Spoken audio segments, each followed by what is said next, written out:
अब कुछ data points आए हैं, उसमें क्या पढ़ना है, ओवरऑल सिचुएशन ग्लोबल मार्केट्स में कैसी उभर कर आ रही है, इस सब पर बातचीत करेंगे।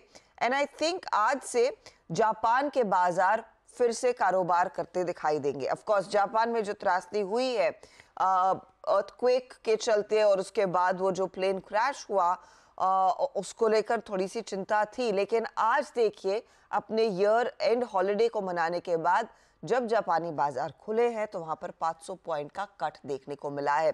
तो पिछले 2-3 ट्रेडिंग सेशंस में जो ग्लोबल मार्केट्स करेक्ट हुए उससे उनको कैचअप भी करना है। कॉस्पी कमजोर, स्ट्रेट टाइम्स यानी कि सिंगापुर के मार्केट में भी हम कमजोरी ही देख रहे हैं।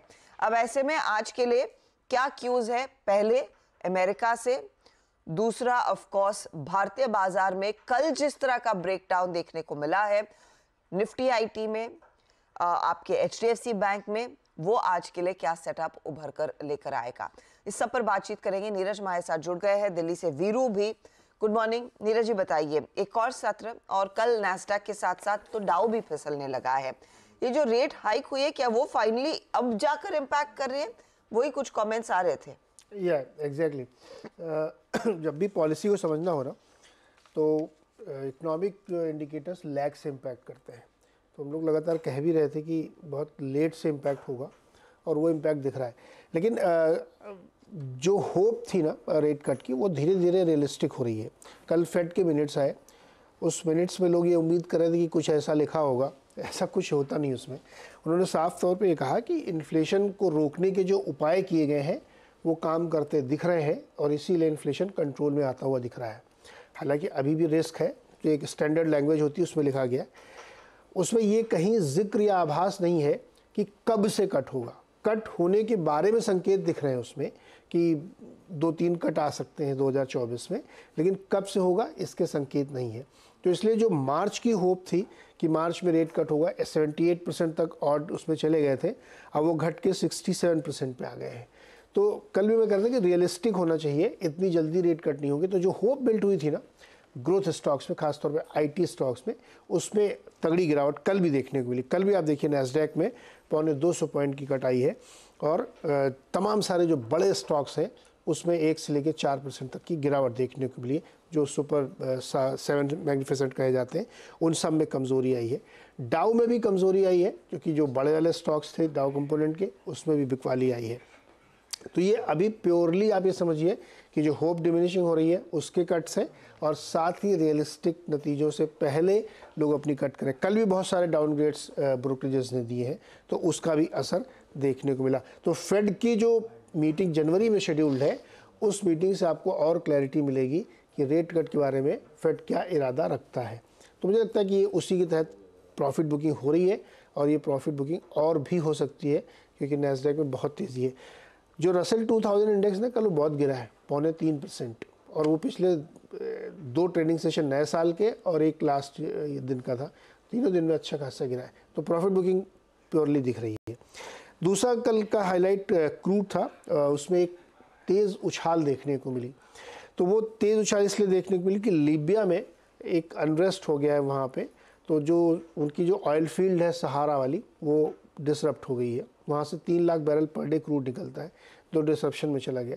तो एक शॉर्ट टर्म के लिए एक ब्लिप है ये। इसको फिर कह रहा हूँ कि मत मानिएगा कि इससे क्रूड बहुत ऊपर जाएगा, क्रूड फिर नीचे गिरेगा, क्योंकि ये जो टेम्परेरी प्रॉब्लम्स आती रहती छोटे छोटे देशों से, इनकी वजह से थोड़ा बहुत सस्टेन करने की कोशिश करते हैं। दरअसल क्रूड की कहानी बहुत डिफरेंट हो गई है। सऊदी अरब चाहता है या रशिया चाहते हैं या ओपेक की जो बड़ी कंट्रीज चाहती हैं कि प्राइस ऊपर जाए, तो उसके लिए वो बार बार प्रोडक्शन कट कर रहे हैं। लेकिन उसके बावजूद क्रूड ऊपर नहीं जा रहा क्योंकि बहुत सारे छोटे छोटे देश ज़बरदस्त सप्लाई कर रहे हैं और ईरान की तरफ से बहुत ज़्यादा सप्लाई हो रही है।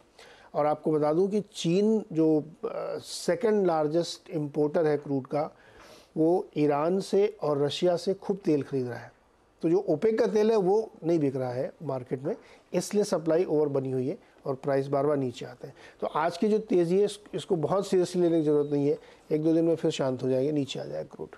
तो क्रूड चिंता की वजह नहीं है, चिंता की वजह है कि अमेरिकी मार्केट्स में जो लगातार सच का सामना, हाँ सच का सामना। और मैं देख रही थी वो फेड के मेंबर, एफओएमसी मेंबर बाकिन ने जो बयान दिए, उन्होंने बोला कि देखिए हाँ हम एक सेटअप में ऐसे उतर रहे हैं कि दरें कम होंगी, लेकिन आप इस एक और रेट हाइक को नजरअंदाज नहीं कर सकते वर्स्ट केस सिनेरियो में। और वर्स्ट केस सिनेरियो ये का तो एक अंश तो देखने को ही मिल रहा है, डीलेड लैंडिंग हो, तो उसके असर अभी नजर आ रहा है। बिल्कुल बिल्कुल। तो ये जो बीच में उम्मीद थी कि कमेंट्री बदलेगी अगले हफ्ते आईटी कंपनियों की, वो तो फिर वॉश आउट हो जाएगी। देखिए, इसको मैं आगे कह रहा हूँ ना कि एक होता है कि इंटरप्रिटेशन और एक होता है कि रियली क्या हो रहा है। जो इकोनॉमिक इंडिकेटर्स हैं वो इस पक्ष में है कि रेट कट होगा ही, उसमें कोई शक नहीं है। लेकिन बीच बीच में ऐसे स्टेटमेंट या कोई चीज़ निकल के आ जाती है तो नैरेटिव्स बदलने लगते हैं, बट बेसिक में कुछ नहीं चेंज हुआ है। लेकिन कल हो जाएगा वो, ऐसा बिल्कुल नहीं। ये फेड के मिनट्स को अगर आप ध्यान से पढ़ें तो उसमें भी यही बात लिखी हुई है कि रेट कट की पूरी संभावना बनती है, क्योंकि इंडिकेटर्स वैसे दिख रहे हैं। लेकिन वो कब होगा ये कोई नहीं बता सकता। मार्च की तो अब जैसे मेरी होप ये है कि जून में कट होगा, किसी को लगता है मार्च में होगा, तो जो जितना नियर पहुंचेगा मार्केट उस हिसाब से रिएक्ट करने लगता है। तो उसलिए मुझे लगता है, और ये जनवरी की मीटिंग में भी जो होने वाली है ना, इसमें बहुत क्लैरिटी आ जाएगी। चलो, वहां पर मामला थोड़ा सा और साफ होता हुआ दिखाई देगा, लेकिन क्लियरली अभी भी थोड़ा सा तैनात रहने की जरूरत है जब तक फाइनली वो हम रेट कट्स के करीब नहीं आ जाते हैं। अब वो इट्स एनीबडीज गेस कि वो मार्च में हो या जून में हो या फिर जुलाई अगस्त में हो। अच्छा, इस बीच कल का डेटा पॉइंट आपकी स्क्रीन पर आएगा। कल देखिए भारतीय बाजार में जिस तरह का स्लाइड देखने को मिला, एक तो निफ्टी हमने आपको दिखाया, निफ्टी आईटी भी आप स्क्रीन पर रखिएगा, क्योंकि वहीं से हम देख रहे थे मेजर करेक्शन देखने को मिल रहा था। वीरू, ये दो डेटा पॉइंट्स थे, क्योंकि कल जब हम बाजार वाइंड डाउन कर रहे थे, निफ्टी ज्यादा कमजोर था निफ्टी बैंक के सामने, निफ्टी आईटी बिखर रहा था, और वो स्क्रीन पर हम डिस्कस भी कर रहे थे। इससे क्या फिलहाल सार निकाला जाए, क्योंकि ओवरनाइट अगर आप देखिए जो डेटा पॉइंट आया है एफआईआई डीआईआई की तरफ से, उसमें ज्यादा बिकवाली नहीं हुई है। तो कुछ पोजीशंस जो भी वाइंड डाउन हुई वो किसी और वजह से हुई है। कल आप देखिए डोमेस्टिक इंस्टीट्यूशंस ने 863 करोड़ की बिकवाली की और एफआईआई ने 666 करोड़ की बिकवाली की है कैश में। ये आंकड़े इतने बड़े नहीं हैं।